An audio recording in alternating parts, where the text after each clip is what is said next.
I think it might finally be time to just pull the trigger and get out of NATO. I mean, did you know that in order to get our planes into Iran to rescue that lost down pilot, we had to fly around Spain in order to get there?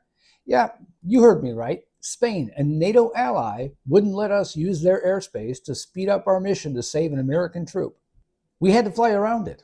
Makes no sense. On top of that, none of our NATO allies have been helpful at all to aid our efforts in Iran one iota. In fact, they've deterred us, not allowing us to land planes, among other things. And like I've said before, this Operation Epic Fury thing, stopping Iran from obtaining nuclear weapons, that doesn't just protect us, it protects those European nations as well. Iran's bombs are a heck of a lot closer to their countries than they are to ours, and they're still just as juicy of a target for the Iranian regime as we are. It's not just the US they were seeking to destroy, although we are their biggest target. It's Western culture, which Europe is very much a part of. There are more warm bodies on the planet that benefit from this operation than lose ground from it. Let's just be clear on that. And yes, that includes almost all of our NATO allies. Now, of course, you're going to hear from some people that will say, well, that's because it's an unjust war and those NATO allies don't support it. No, that's not it at all.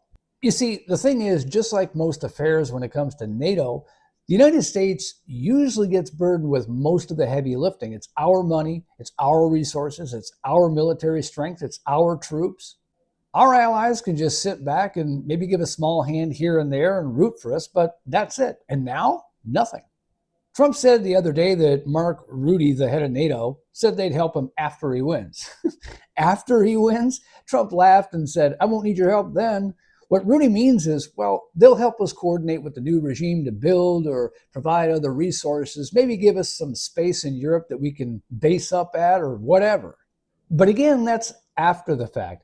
Now that Iran is no longer a threat and we're safe, we'll put our name in a few things for you. Thanks for all you've done. Now let's work together to get things cleaned up and in good working order here.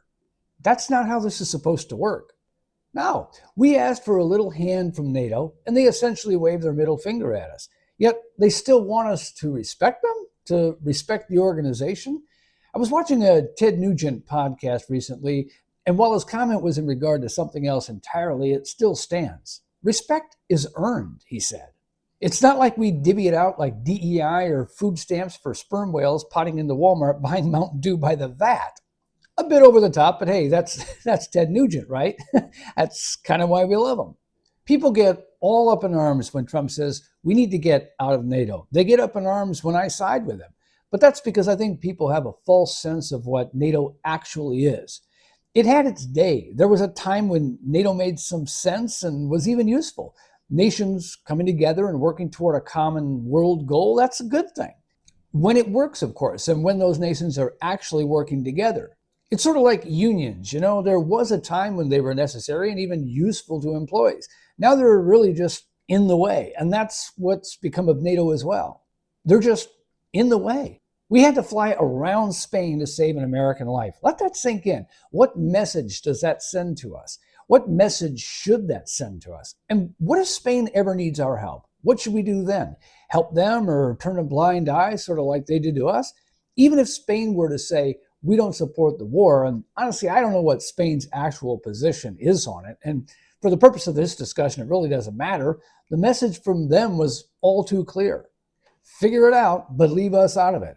They did not value the safety and rescue of an American troop needing help, trapped nearly 300 miles into Iran, who, if he had been captured, would have endured the worst forms of torture by the IRGC to extract any information they could get out of him.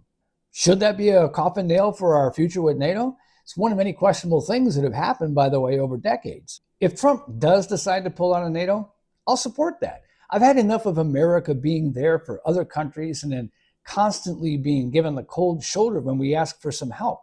How many times have we stepped up for them, put our money and our resources, and put our American lives on the line? Too many to count.